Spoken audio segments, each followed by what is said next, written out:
अभिवादन स्वीकार कीजिए ब्रजेश मिश्रा का। और आप देखना शुरू कर चुके हैं द डिबेट।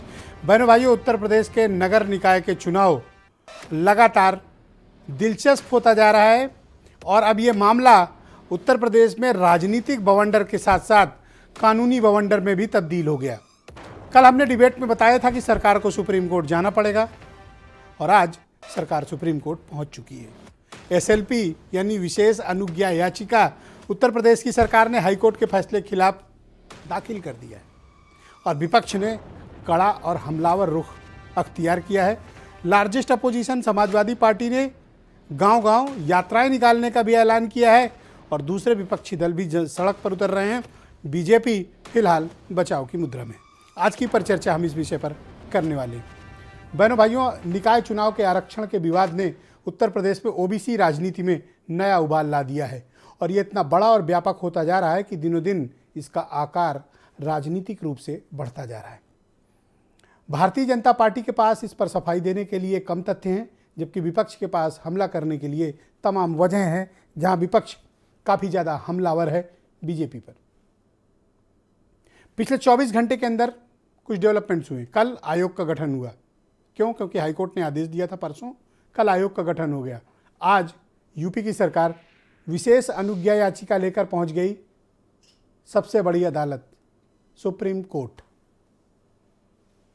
और सबसे बड़े अपोजिशन के लीडर यानी अपोजिशन लीडर अखिलेश यादव ने आज विशेष प्रेस कॉन्फ्रेंस आयोजित करके भारतीय जनता पार्टी पर बहुत ही करारा हमला बोला और बीजेपी को ओबीसी विरोधी करार देने की कोशिश की। हालांकि बीजेपी के बचाव में ओम प्रकाश राजभर ने समाजवादी पार्टी पर अटैक किया, लेकिन बीजेपी समाजवादी पार्टी और बाकी अपोजिशन के हमले को लेकर अभी कोई बड़ी काट नहीं खोज पा रही है। क्या बीजेपी इस ट्रैप में फंस गई या बीजेपी से कोई चूक हो गई या सरकार के स्तर पर कोई गड़बड़ी हो गई? और ये मसला राजनीतिक रूप से बीजेपी अभी संभाल नहीं पा रही है। संगठन भी असमंजस में है, बस एक बयान जारी करना पड़ता है। रोज़ ये कहना पड़ता है कि ओबीसी का हक नहीं मारा जाएगा और बिना ओबीसी को प्रॉपर आरक्षण दिए सरकार चुनाव में नहीं जाएगी। सिवाय इस लाइन के और कोई भी तथ्य अभी तक सरकार प्रस्तुत नहीं कर पाई और न दोषी अफसरों पर अब तक कोई कार्रवाई हुई जिन्होंने इतना बड़ा रिजर्वेशन स्कैंडल ओबीसी कैटेगरी में उत्पन्न करके रूलिंग पार्टी यानी बीजेपी को अत्यंत असहज स्थिति में पहुंचा दिया। कौन है वो लोग और उनके विरुद्ध किस प्रकार की कार्रवाई हुई? और अब जब सरकार सुप्रीम कोर्ट पहुंची है तो आपके मन में ये प्रश्न आना चाहिए कि सरकार किस लिए सुप्रीम कोर्ट गई है? हाईकोर्ट के फैसले के खिलाफ हाईकोर्ट ने तीन बातें मुख्य रूप से कहीं। पहला, 5 दिसंबर का जो ओबीसी रिजर्वेशन का नोटिफिकेशन नगर विकास ने जारी किया था, रद्द, क्वेस्ट। दूसरा कहा था कोर्ट ने, टाइम पर चुनाव कराओ। और तीसरी बात कही थी, अगर समय पर चुनाव ना हो और कमेटी भी बनाना पड़े तो कोई प्रशासक नहीं बैठेगा। डीएम की अध्यक्षता में 3 सदस्यीय कमेटी रहेगी जो चलाएगी। तो सरकार किस बिंदु पर कोर्ट गई है? अभी सरकार की तरफ से वो एफिडेविट और वो पिटीशन पब्लिक डोमेन में नहीं आई, इसलिए अभी बता पाना इस स्थिति में नहीं कि सरकार किन किन बिंदुओं को लेकर हाईकोर्ट के फैसले के खिलाफ पहुंची है सुप्रीम कोर्ट। सरकार के पास सुप्रीम कोर्ट जाने का एक आधार है।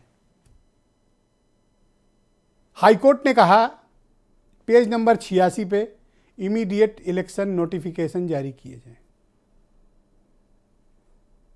राजनीतिक रूप से संभव नहीं है और तकनीकी रूप से भी संभव नहीं है। क्यों? क्योंकि आयोग तो कल ही बना है। तो आयोग जब रिपोर्ट देगा, रिपोर्ट के बाद रैपिड सर्वे होगा, रैपिड सर्वे के बाद उसका मूल्यांकन नगर विकास विभाग करेगा, तब ना नोटिफिकेशन आएगा। या दूसरा ऑप्शन है, और कोर्ट की इस पर रोक भी नहीं है, सरकार चाहे तो कर सकती है, क्या?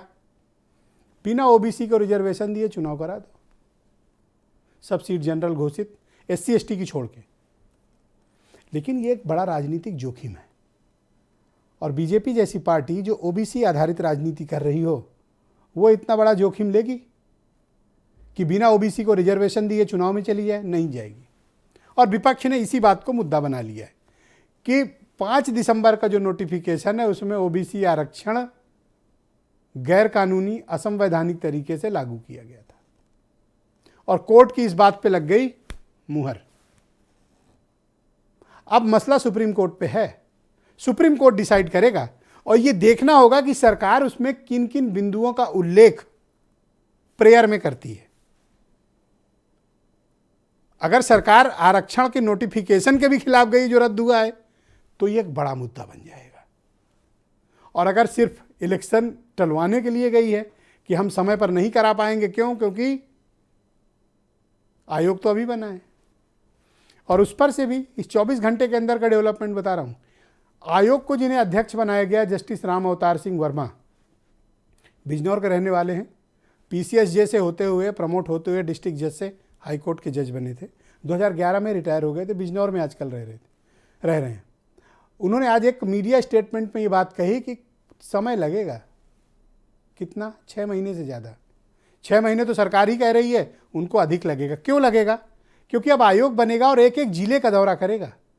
जैसे मान लीजिए कौशाम्बी गया, मेरा गृह जनपद है, तो कौशाम्बी गया तो कौशाम्बी में जितनी नगर पालिकाएँ होंगी, टाउन एरिया होगा, सबकी रिपोर्ट मंगाएंगे और एक ज़िले में कम से कम 2 से 3 दिन लगेगा। और 75 ज़िले हम मल्टीप्लाई कर लीजिए, साल भर भी लग जाए बहनों भाइयों तो कोई बड़ी बात नहीं। अगर कल से आयोग काम करना शुरू करे तो साल भर। तो यानी निकाय चुनाव की पॉसिबिलिटीज 0, जो हम पहले दिन से कह रहे हैं। यानी निकाय चुनाव फिलहाल नहीं होगा। कब तक? एटलीस्ट 10 से 12 महीने कम से कम।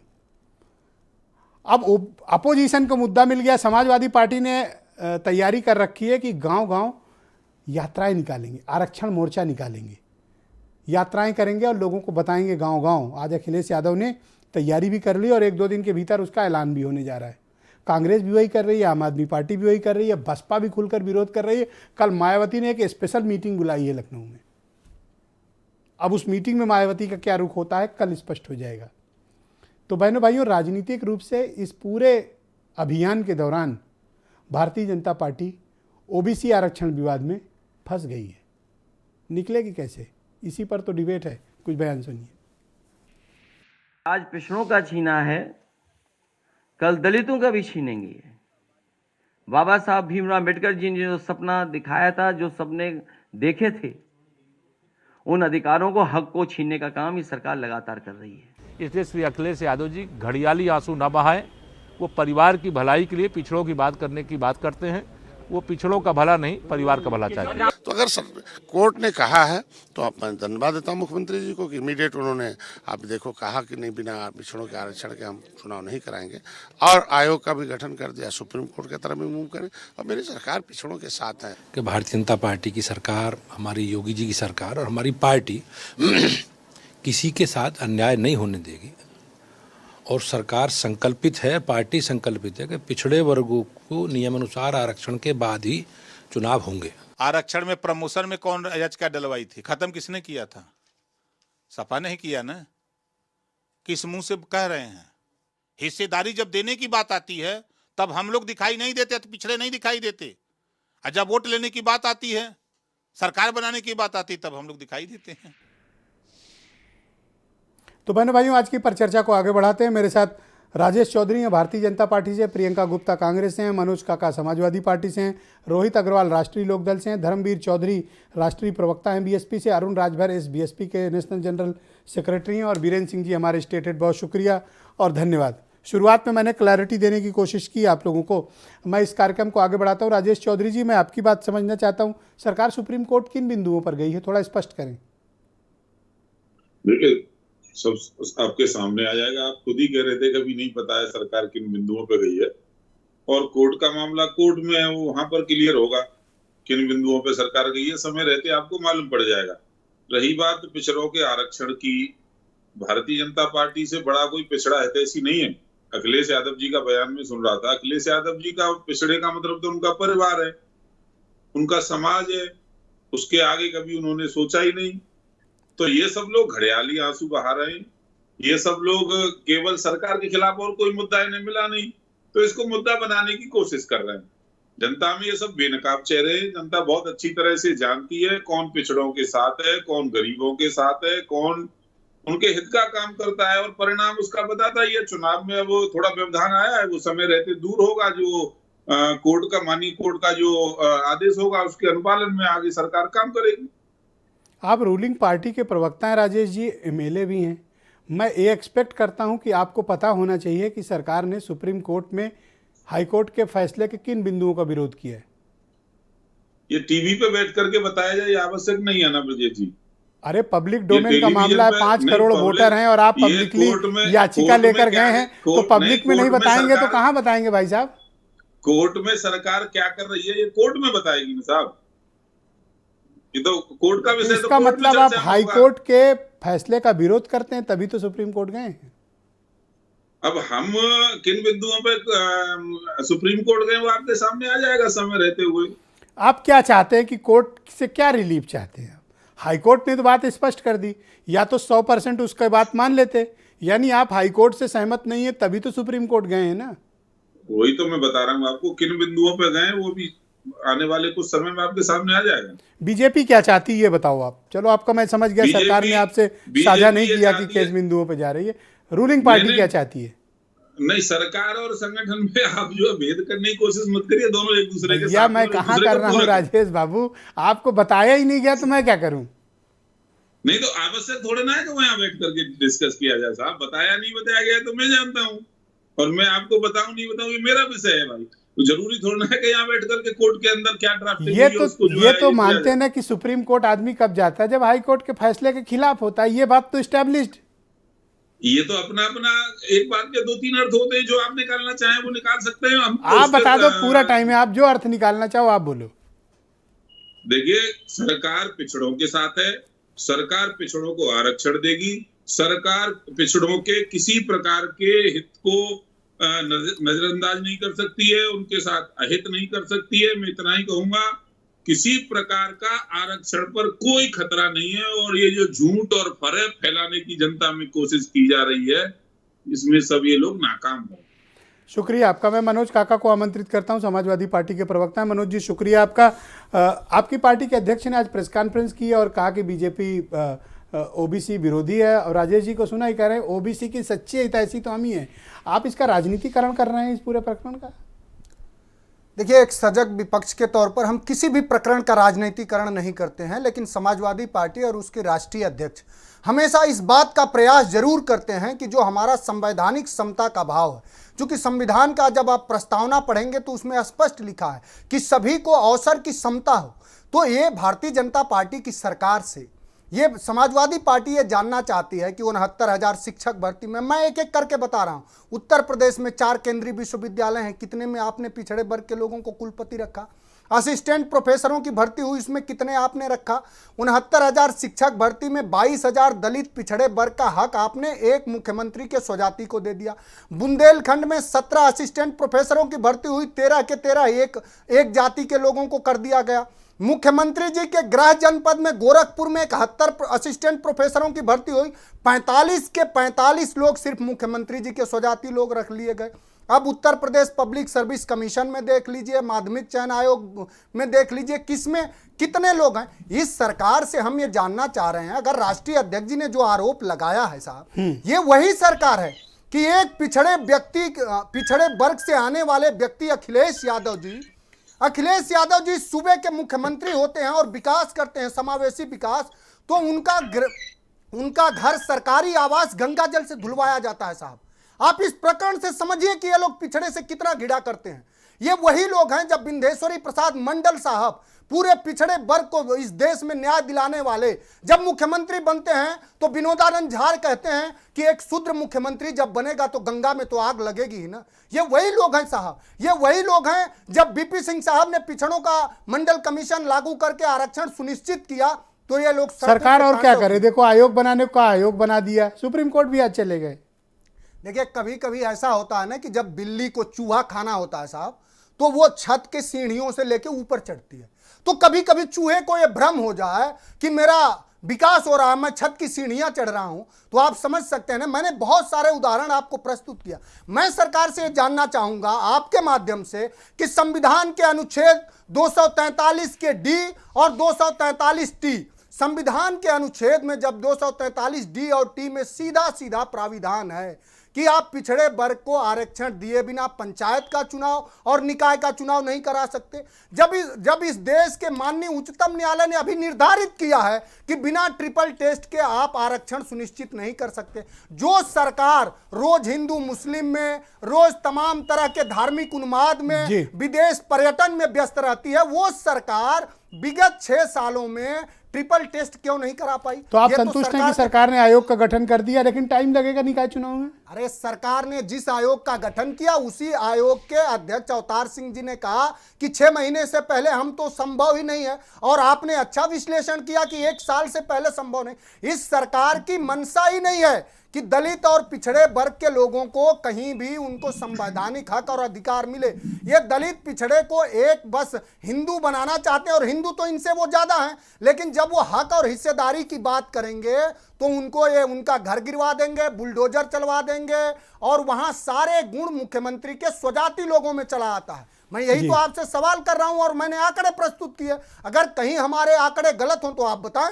तो आप लोग साल भर रुकने को तैयार हैं, तब फिर प्रॉपर रिजर्वेशन है? समाजवादी पार्टी, आज राष्ट्रीय अध्यक्ष जी ने कहा इसको लेकर के पूरे उत्तर प्रदेश ही नहीं पूरे देश में, कि चूंकि जब आप किसी का आप इसका राजनीतिक लाभ लेने के मैं मकसद राजनीतिक नहीं साहब, सुनिए, संविधान में अगर किसी की राजनीतिक आरक्षण की बात कही गई है, अगर वो बिना राजनीतिक सुनिश्चित राजनीतिक हिस्सेदारी की किसी लोकतांत्रिक प्रक्रिया में, बिना राजनीतिक हिस्सेदारी के आप आर्थिक, सांस्कृतिक, सामाजिक हिस्सेदारी तो सुनिश्चित कर ही नहीं सकते, ये दुनिया जानती है। बहुत शुक्रिया आपका, मैं परिचर्चा को आगे बढ़ाता हूँ। बहुत बहुत धन्यवाद मनोज जी। मैं डिबेट के दूसरे चरण में साजिश है कि दलितों पिछड़ों को किस तरह से, थैंक यू, बहुत शुक्रिया आपका। धर्मवीर जी के पास चलते हैं, बहुजन समाज पार्टी के राष्ट्रीय प्रवक्ता हैं। धर्मवीर जी, बहुत शुक्रिया आपका।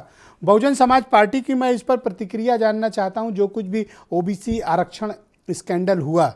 अब इस बीच आदेश आने के बाद 2 बड़े घटनाक्रम हुए हैं। एक, आयोग का गठन हो गया, आयोग के लिए गठन की नोटिफिकेशन इशू हो गई, और पॉइंट नंबर 2, उत्तर प्रदेश सरकार हाईकोर्ट की लखनऊ डिवीजन बेंच से आए आदेश को चुनौती देने पहुंच गई सुप्रीम कोर्ट।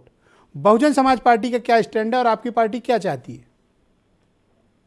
विजय जी, देखिए, ये बड़ा पेचीदा मामला सरकार के लिए बन गया है, और ये बीजेपी और सरकार का जो दलित विरोधी, ओबीसी विरोधी चेहरा है वो सामने आया है।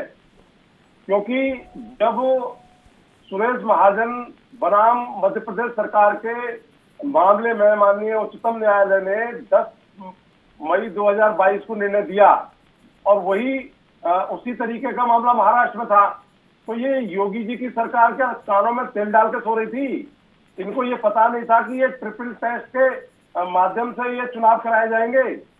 लेकिन नहीं, क्योंकि जो बीजेपी का चाल चरित चेहरा है, जो बीजेपी की भावना है, ये चाहते ही नहीं कि ओबीसी के लोगों को जो है उनके संवैधानिक अधिकार मिले, इसीलिए सरकार ने जो है उस पर ध्यान नहीं दिया, ना आयोग का गठन किया, और 2017 के पैटर्न पर चुनाव कराने के लिए चल दिए। इनको हाई कोर्ट ने इनको निरस्त कर दिया, चुनाव प्रक्रिया निरस्त कर दी। तो ये जो सरकार की मंशा है ये सामने आ गई कि ये नहीं चाहते कि किसी ओबीसी के हक अधिकार मिले। और मैं आपको एक अंदर की बात भी बता दूं, ये जो डबल इंजन की सरकारें चल रही है, ये आरएसएस से जो है कहीं दिशा निर्देश लेती हैं। तो आरएसएस वालों ने जहां पर संवैधानिक अधिकार मिले हुए हैं कानून में, वहां पर तो ये आरक्षण लागू नहीं कर रहे हैं, उनको काट रहे हैं। तो ये टेस्टिंग रिपोर्ट डाली थी आरएसएस की तरफ से सरकार ने कि देखते हैं कि ओबीसी का क्या रिजल्ट आता है, क्या किस तरीके से ये रिएक्ट करते हैं। ये पहली सीढ़ी आरक्षण खत्म करने की, आगे ये दलितों का भी आरक्षण खत्म करेंगे। ये बीएसपी का पॉलिटिकल स्टैंड क्या है इस मामले में? मैं बता रहा हूँ ब्रजेश जी, पॉलिटिकल स्टैंड बिल्कुल क्लियर है। देश में बहुजन समाज पार्टी ही एक ऐसी पार्टी है जो दलितों के, ओबीसी के हक अधिकारों के लिए ईमानदारी से लड़ती है। हम ईमानदारी से बाबा साहब के संविधान में दिए हुए जितने भी आर्टिकल हैं, जो संवैधानिक व्यवस्थाएं हैं, बहुजन समाज पार्टी का कोई चुनाव में हम कोई किसी तरीके का कल बहन जी ने मीटिंग किस बात के लिए बुलाई है और क्या एजेंडा है मीटिंग का? घोषणा पत्र जारी नहीं करते कल किस लिए मीटिंग बुलाई गई है? जो बहुजन समाज पार्टी बाबा साहब का संविधान है वही हमारा घोषणा पत्र है। बहुत शुक्रिया आपका। मुझे केवल ये बताइए कि कल बहन जी ने मीटिंग किस लिए बुलाई है? मैं बता रहा हूँ आपको, कल आदरणीय बहन कुमारी मायावती जी ने जो मीटिंग कॉल की है, ये उत्तर प्रदेश के निकाय चुनाव और जो ओबीसी के आरक्षण को ये सरकार खत्म कर रही है, इसके लिए बहन जी कल कोई बड़ा ऐलान करने वाली हैं और हम इनकी ईंट से ईंट बजा देंगे सरकार की। जहां पर 57 साल से ये आरक्षण नहीं लागू कर रहे हैं, क्या ये कभी इन्होंने आरएसएस के लोगों ने ये चाहा कि 57 सालों में किसी दलित समाज को या किसी ओबीसी समाज को ये आरएसएस का चीफ बनाए?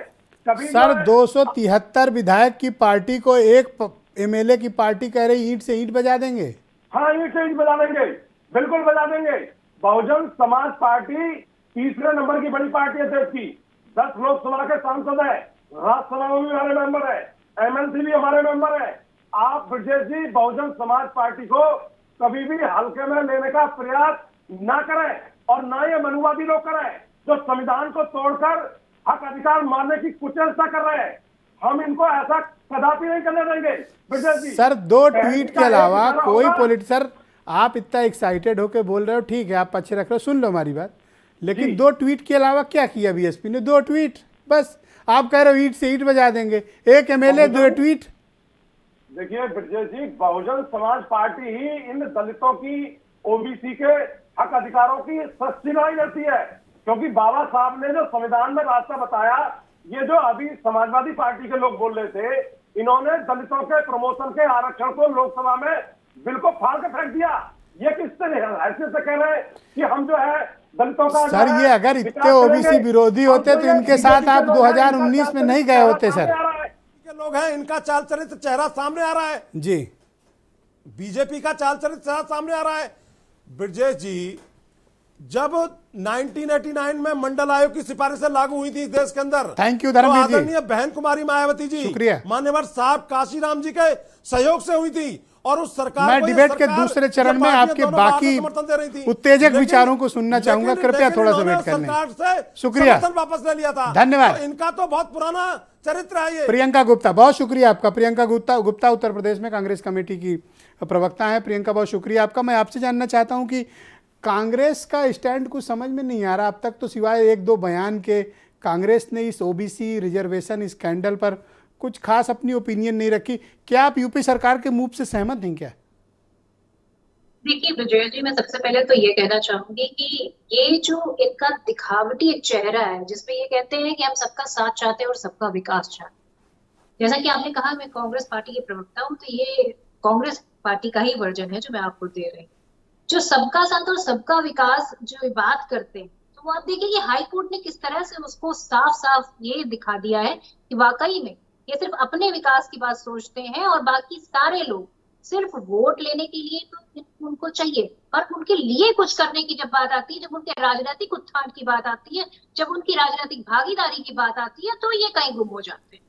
दूसरी चीज आप ये देखिए कि किस तरह से जो निकाय चुनाव है वो अर्बन बॉडी का चुनाव होता है, और जिस तरह से अभी इसी मंथ की बात कर रही हूँ मैं कि जिस तरह से जीएसटी के छापे पर दुकानदारों ने अपने शटर बंद करे और किस तरह से इन्होंने स्पेक्टर राज के थ्रू जो है उनको हरेस किया, उन सारी चीजों इन्होंने ओबीसी आयोग का गठन कर दिया, नोटिफिकेशन जारी कर दिया और सुप्रीम कोर्ट भी पहुंच गए हैं। समय चाहिए होगा ना सुप्रीम कोर्ट। तो ये पूरा जो प्रोपेगेंडा है वो पूरा तरह से बनाया गया है।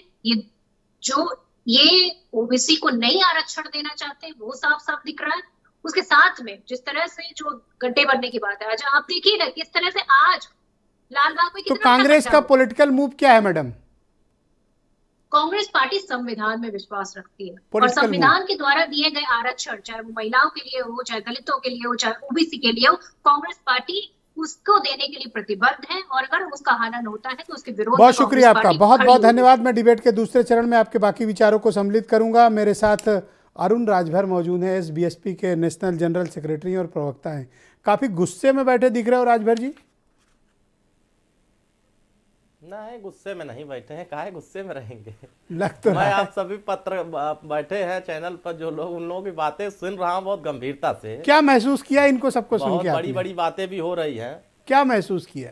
है ना, ये बड़ी बड़ी इतनी बातें हो रही हैं जैसे लग रहा है कि कोई ईंट से ईंट बजा रहा है या कोई बारूद चला रहा है, कोई बम चला रहा है, और लगता है कि सब जो है बंद कमरे में बैठ करके सब बारूद भी चला लेंगे और ईंट से ईंट बजा लेंगे। सवाल इस बात का है, जिस विषय पर हम चर्चा करने के लिए बैठे हैं, बीएसपी के नाम के पहले एस लगा लेने से आप बीएसपी जैसे पिछड़ों के थोड़ी बन हितैषी बन जाएंगे। रहे हैं श्री अखिलेश यादव जी, दलितों के हितैषी बन रहे हैं बहन कुमारी मायावती जी, और उनके प्रवक्ता भी बैठे हैं, बड़ी बड़ी बातें कर रहे हैं। और मैं इस बात से सुहेलदेव भारतीय समाज पार्टी स्पष्ट करना चाहती है कि सरकार आयोग का भी गठन कर दिया है और सुप्रीम कोर्ट जाकर के उन्होंने पीआईएल दाखिल भी कर दिया है। अब उसमें सरकार की जिम्मेदारी भी थी, क्योंकि वो गलती सरकार की थी, और सरकार की गलती अपना सुधारने के लिए अगर वहां नहीं जाते तो ये आयोग का जो गठन हुआ वो भी काम नहीं कर पाएगा। और आयोग के जो अध्यक्ष हैं, सदस्य हैं, खुद कह रहे हैं कि मुझे समय लगेगा, मुझे 75 जिलों में जाना है, हर नगर पंचायतों में जाना है, सर्वे करने हैं, पूरी रिपोर्ट देनी है।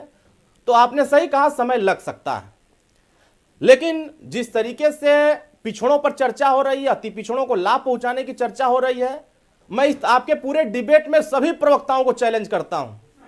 सन 52 से चुनाव हो रहे हैं, राजनीतिक भागीदारी देने की बात आज हो रही है, अब वो नगर पंचायत में हो रही है, और सभी दलों को कह रहा हूं, एक बंजारा को राजनीतिक भागीदारी किसी दल ने दिया हो तो बता दें। राजनीतिक भागीदारी बोले विधानसभा, लोकसभा और राज्यसभा, विधान परिषद, इनमें एक राजनीतिक दल दिया हो। तो बीजेपी की रूलिंग पार्टी ने जो पॉलिटिकल और जो लीगल मूव लिया है राजभर जी, 38% है। क्या आप उससे संतुष्ट हैं? नहीं, देखिए, संतुष्ट सरकार की गलती है। सरकार जा रही है सुप्रीम कोर्ट, वो स्टे लेने के लिए जा रहे हैं, स्टे नहीं लेंगे तो यहां आयोग काम नहीं कर पाएगा। हम आपको याद दिलाना चाहते हैं, 4 अक्टूबर 2013 को यही फैसला जिस चर्चा क्या आप बता सकते हैं, चूंकि हो सकता है आपसे सरकार में डिस्कशन आपका हुआ हो, क्या आप बता सकते हैं, राजेश जी तो नहीं बता पाए, आप बता सकते हैं कि किन बिंदुओं को लेकर सुप्रीम कोर्ट गई है सरकार? देखिए, मैं कह रहा हूं कि जो निचले पायदान पर कार्यकर्ता हैं, सरकार में बैठे हुए लोग हैं, इनके दबाव में अधिकारियों ने फर्जी तरीके से आरक्षण परिवर्तन किया है, उसको सुधारने के लिए सुप्रीम कोर्ट जा रहे हैं, क्योंकि हाई कोर्ट ने कह दिया कि जो मुझे प्रस्तुत किया गया है आप उसी पर चुनाव कराइए।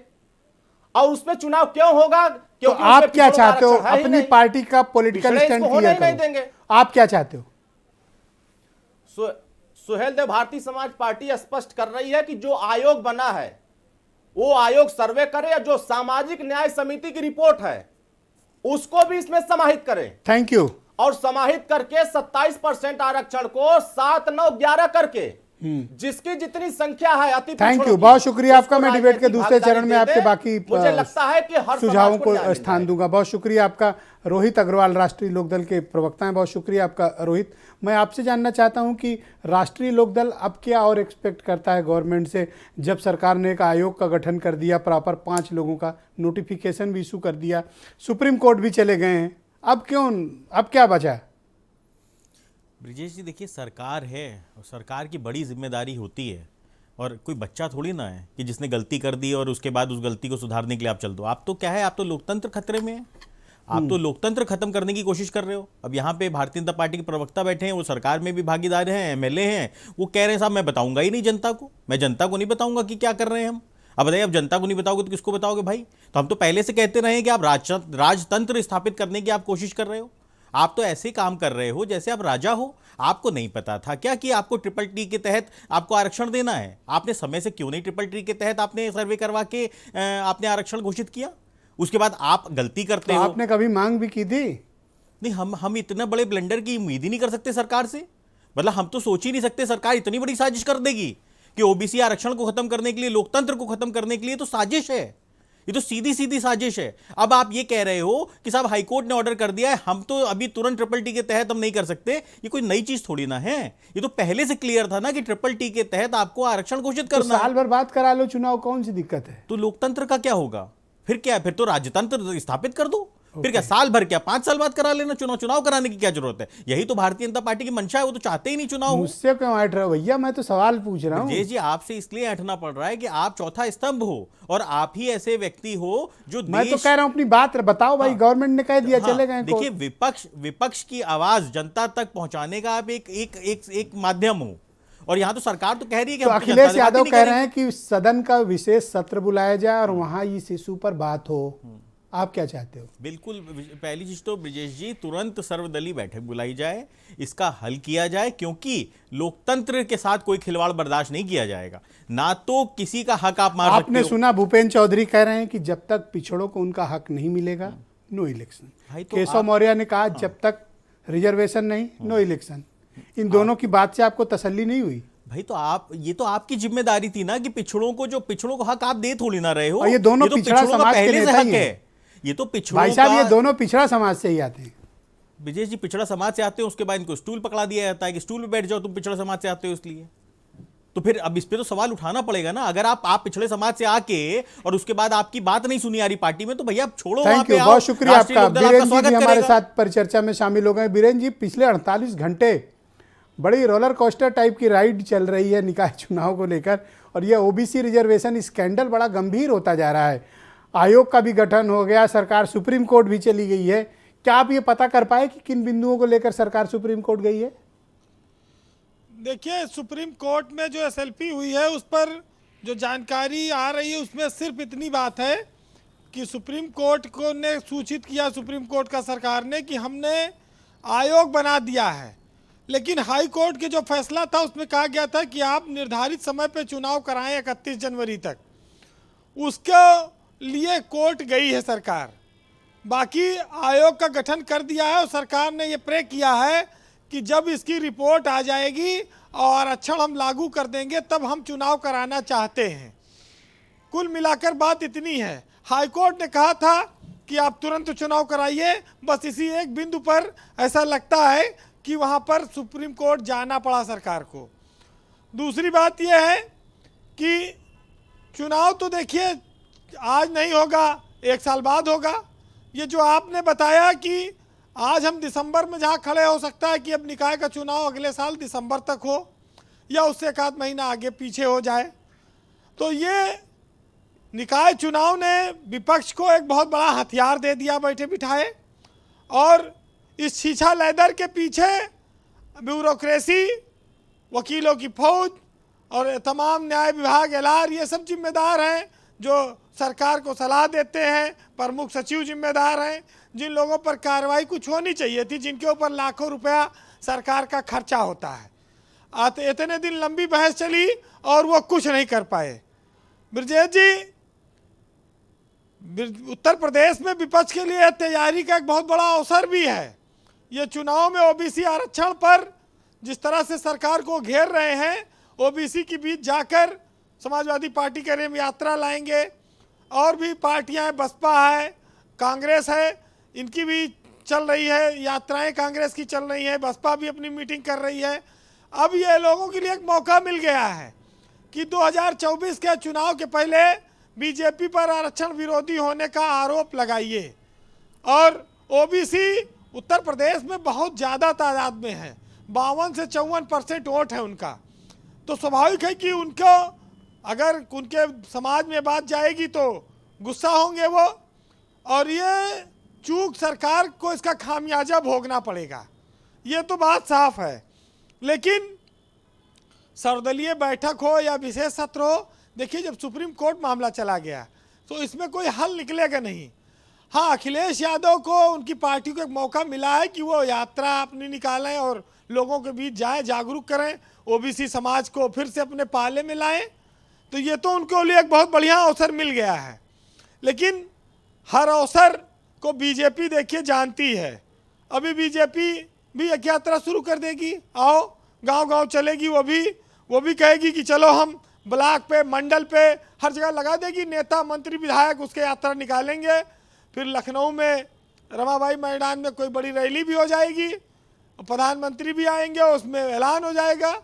तो ये आरक्षण के बहाने वोटरों को बलगलाने में दोनों दलों की एक होड़ चलेगी, दोनों तीनों दलों की।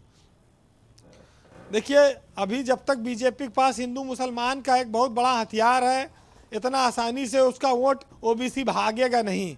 बाकी एक मुझे जो आशंका है वो मैं आपको बताऊं कि इस ओबीसी आरक्षण के चक्कर में हमारे दोस्त बैठे हैं राजभर की पार्टी के अरुण जी, इसमें दारा सिंह चौहान और धर्म सिंह सैनी और ओम प्रकाश राजभर, इनकी लॉटरी निकल सकती है।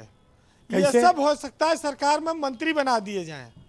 ये सब आज की तारीख में बीजेपी के लिए संजीवनी है। ओबीसी वोटर ये थोड़ा प्रजान उनको डाले हुए हैं, बीजेपी घिर रही है, उसको इन लोगों ने राहत दी है काफ़ी बचा के, तो हो सकता है कुछ आगे बटे मामला।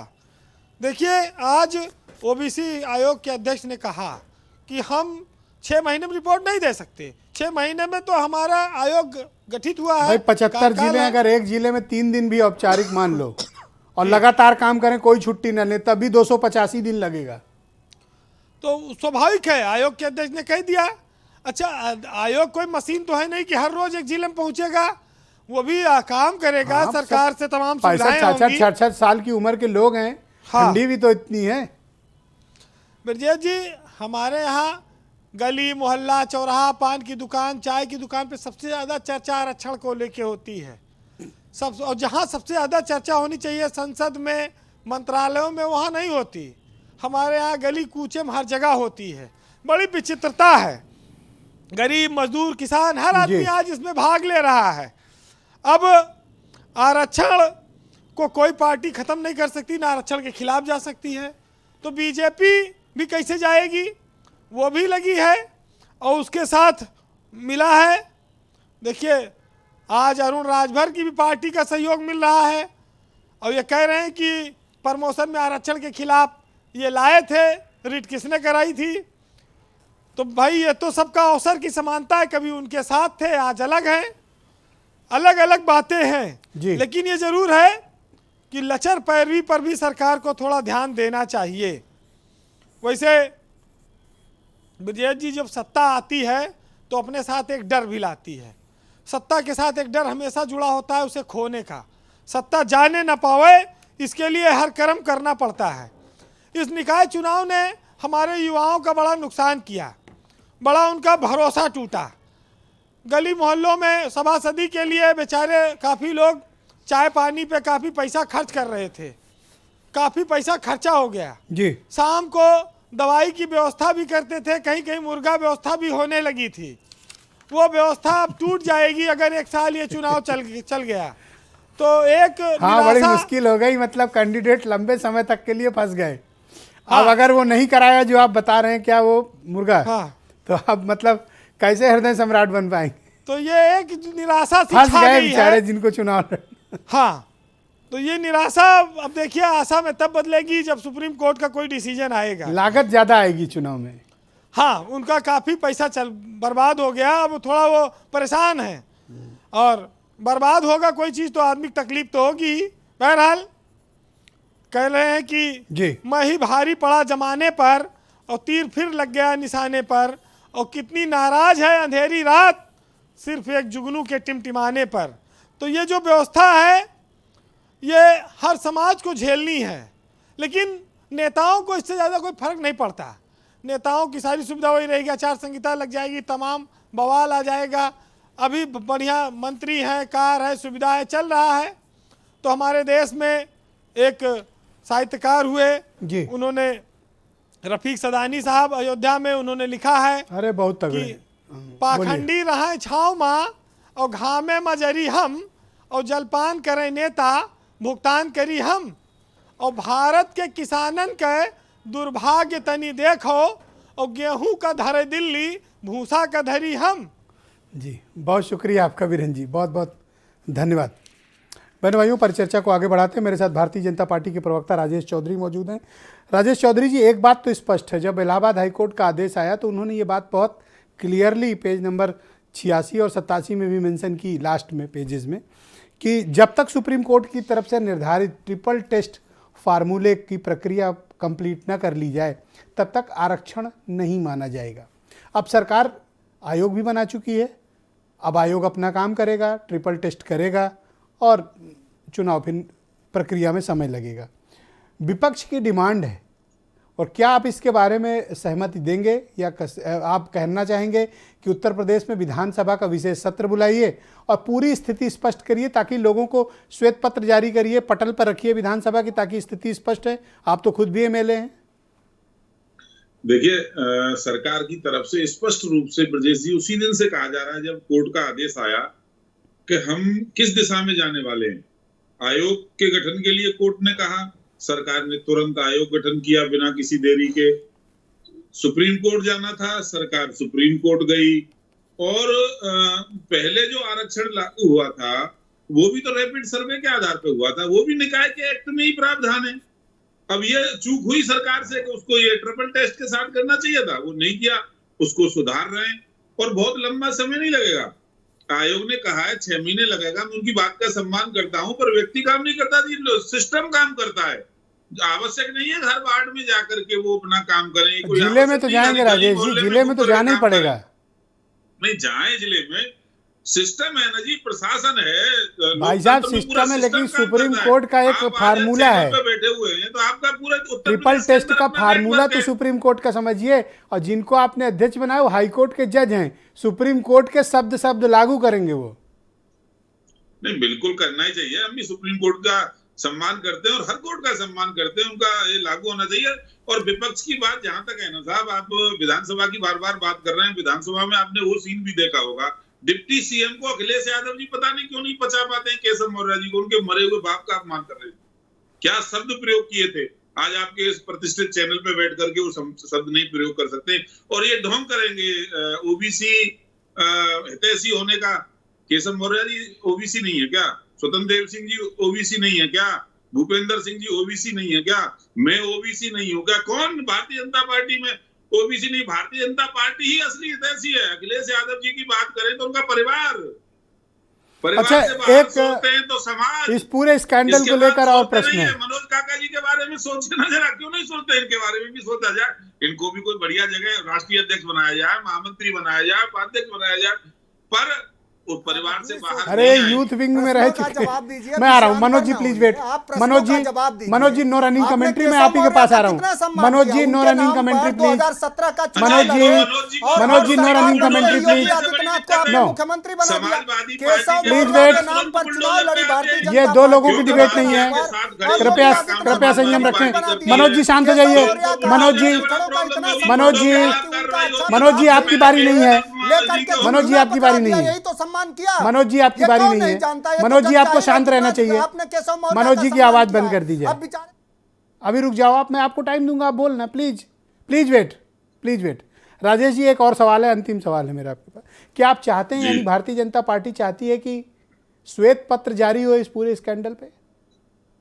देखिए सारा स्पष्ट है, कुछ छुपा हुआ थोड़ा नहीं इसमें। श्वेत पत्र और या विधानसभा का सत्र बुलाना, ये सब राजनीति कर रहे हैं। ना आप कोर्ट का बताना चाहते हो, ना सदन को बताना चाहते हो, ना श्वेत पत्र लाना चाहते हो, क्या चाहते हो? चैनल पे बैठ करके डिबेट कर रहे होंगे, जो एसएलपी दाखिल की गई है, जो कोर्ट में याचिका दाखिल की गई, उस पर भी आप ही डिबेट करेंगे और हम भी उस डिबेट में होंगे। समय आने दो, समय के साथ एक श्वेत पत्र जारी करो ताकि जनता के सामने स्थिति क्लियर हो। अच्छा, अदालत में कार्रवाई चल रही है और हम श्वेत पत्र जारी कर देंगे? भाई आपने जो 5 दिसंबर का स्कैंडल हुआ नोटिफिकेशन, उस पर श्वेत पत्र तो दोगे? जो कार्यवाही कोर्ट के अंदर चल रही है, जो मामला न्यायालय में विचाराधीन है, उस पर कोर्ट के बाहर। थैंक यू, बहुत शुक्रिया। यस मनोज काका गो है, क्या आप कह रहे हैं? थैंक यू राजेश जी, बोलिए अब। मनोज काका गो है। इन्होंने केशव मौर्य की बात करी। केशव मौर्य का कितनी भारतीय जनता पार्टी ने सम्मान किया, उत्तर प्रदेश का पिछड़ा वर्ग देख रहा था। Keshav Maurya Rajesh ji no please, no running commentary. Rajesh ji, Keshav Maurya के नाम पर भारतीय जनता पार्टी ने 2017 का चुनाव लड़ा और मुख्यमंत्री किसको बना दिया? योगी आदित्यनाथ जी को बना दिया। तो ये इनका पिछड़ों से ये व्यापार खड़ा करेंगे, पिछड़ों से ये वोट ले लेंगे, लेकिन उनके जैसे ही हक और हिस्सेदारी की बात, और उससे ज्यादा इन्होंने क्या किया, उन बेचारे को दौरे आ गए। हम लोग तो शौक थे भाई, उनकी इतनी महत्वाकांक्षा थी, उनको दौरे आ गए, वो दिल्ली में जाके हॉस्पिटलाइज हो गए। दूसरी बार इन्होंने केशव मौर्य को क्या करा, पीडब्ल्यूडी से हटा करके झुनझुना वाला विभाग दे दिया। और आजकल मैं सुनने में ये मुझे आता है कि उनका न प्रमुख सचिव सुनता है, न उनका उनके विभाग में चपरासी सुनता है। पिछड़ों के प्रति इन्होंने, दलितों के प्रति इन्होंने आप लोग क्यों पीछे पड़े केशव मौर्य के? हम केशव मौर्य के प्रति हमारी संवेदना है। केशव मौर्य को हम केशव मौर्य के पीछे नहीं, जो भारतीय जनता पार्टी का दलितों और पिछड़ों के प्रति सौतेला व्यवहार है। और मैं 1000 बार कहता हूं कि भारतीय जनता पार्टी संघ इस देश में दलित का, पिछड़ा का, एक कार्यकर्ता को जमीन से उठाकर डिप्टी सीएम बना दिया, और क्या चाहिए केशव मौर्य को?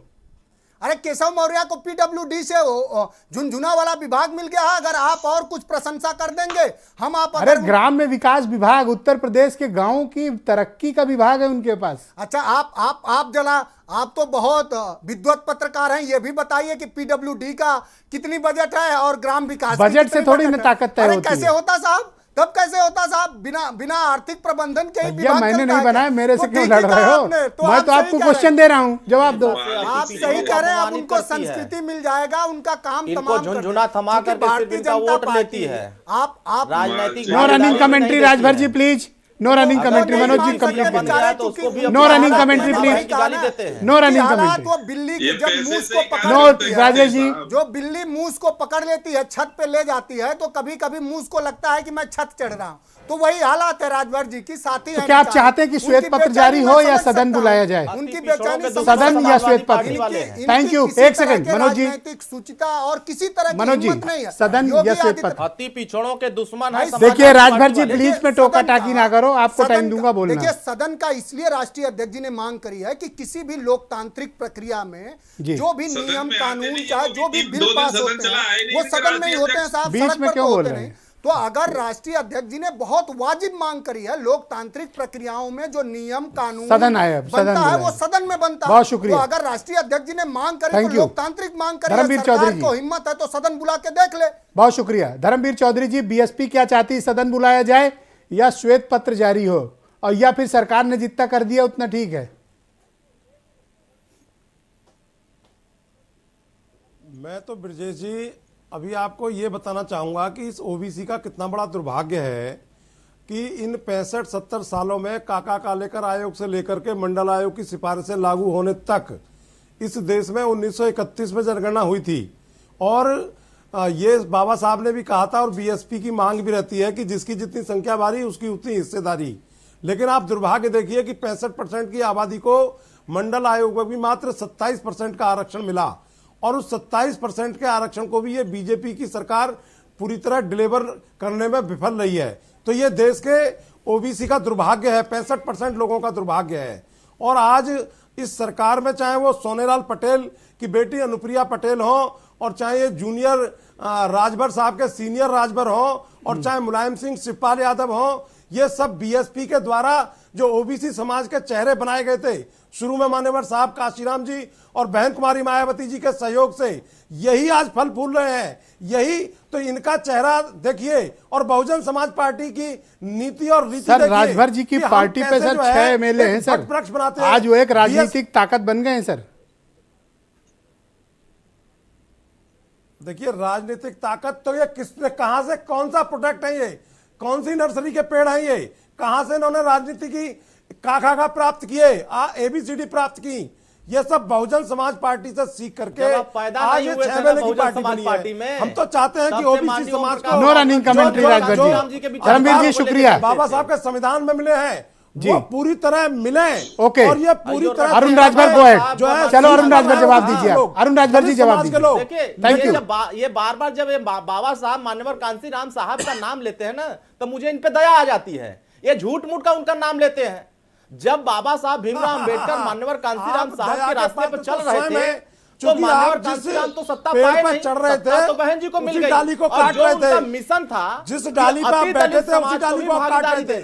तो दया के पात्र तो आप स्वयं हैं, क्योंकि आपकी जो विशिष्टता है वो खत्म हो चुकी है। जिस बीज को मान्यवर साहब काशीराम जी ने बोया था राजभर के रूप में, वो पूछ पकड़ के चल रहा है किसी की, किसकी?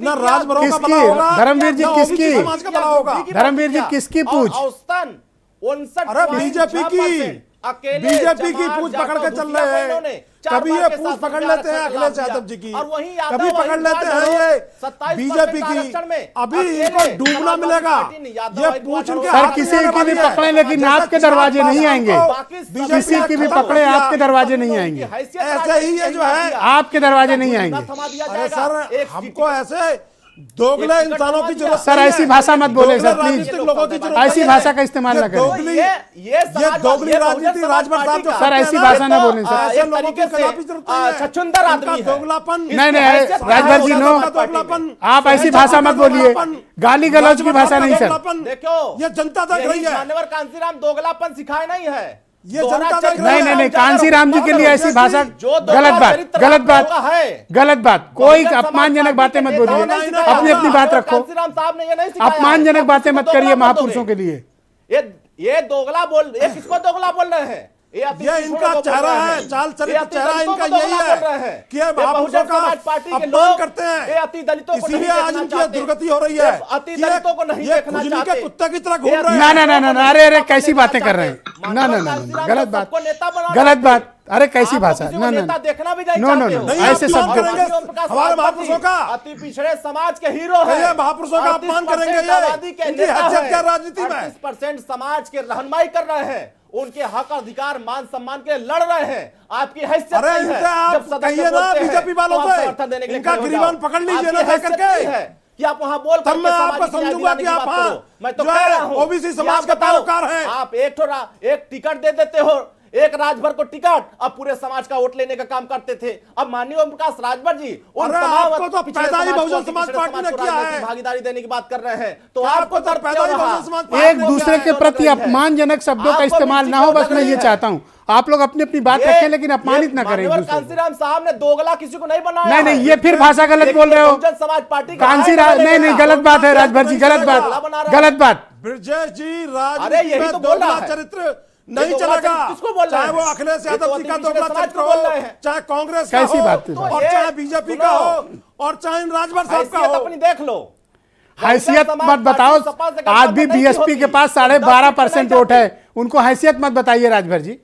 12.5% वोट शेयर है उनके पास। ये 12.5% अब इसमें चुनाव हो जाएगा, आ जाएंगे 6% पर। ये बढ़ नहीं रहे हैं इनके चरित्र से। अच्छा, इन्हीं की पार्टी आप चला रहे हो क्या जो 6% पे आज? हमारे गांव की ब्रजेश जी कहावत ये है तो चले क्या? जाएंगे। कि कौओं के ये कोसों से 18% डंगर गिनाते नहीं बना थे, करते फिर हैं। 12% पे आ गए। इनको समझा 12% दीजिए राजभर नीचे साहब आएंगे। को। इनको क्या? बढ़ना नहीं है, हमारी लड़ाई इनसे नहीं दोहराइए है। जरा, मैं सुन ये नहीं उत्तर पाया। प्रदेश में अब लड़ाई से बाहर अरे है। 30% इनसे हमारी लड़ाई नहीं है। 30% वोट था बहुजन आजमगढ़ में समाज पार्टी हमारा। और समाजवादी पार्टी से ब्रजेश हमारी जी कोई जरा लड़ाई इनको नहीं दोबारा है। समझा दीजिए और मैं आपको ये भी जो दलितों समझाना को, चाहता हूँ। पिछड़ों को नाम ले लेकर के खाली गुमराह करते हैं। आंकड़ा देता हूँ मैं, आंकड़े के साथ बैठा बहुत हूं। शुक्रिया, मैं आप आपकी दोनों का सरकार बहुत की धन्यवाद प्रकट करता हूं। चार रोहित साल में और प्रियंका से मैं कितने क्षमा चाहता हूं क्योंकि राजभर डिबेट और में कुंवर समय सिंह को आपने सामाजिक खत्म हो न्याय गया दिया। मेरे पास। मैं किसी और आप दिन दे आप नहीं लोगों को सकते। मौका दूंगा। यही समाजवादी पार्टी मैं है। असमर्थ हूं, बहुत शुक्रिया आपका, बहुत बहुत धन्यवाद, बहुत बहुत शुक्रिया आपका, बहुत बहुत बहुत बहुत धन्यवाद। Time over, thank you so much, thank you, thank you so बहुत मच, गलत किया धर्मवीर भारती ने। बहुत शुक्रिया, बहुत बहुत धन्यवाद। और बहनों भाइयों, आप सबका भी बहुत शुक्रिया इस कार्यक्रम को देखने के लिए, बहुत शुक्रिया, धन्यवाद, नमस्कार।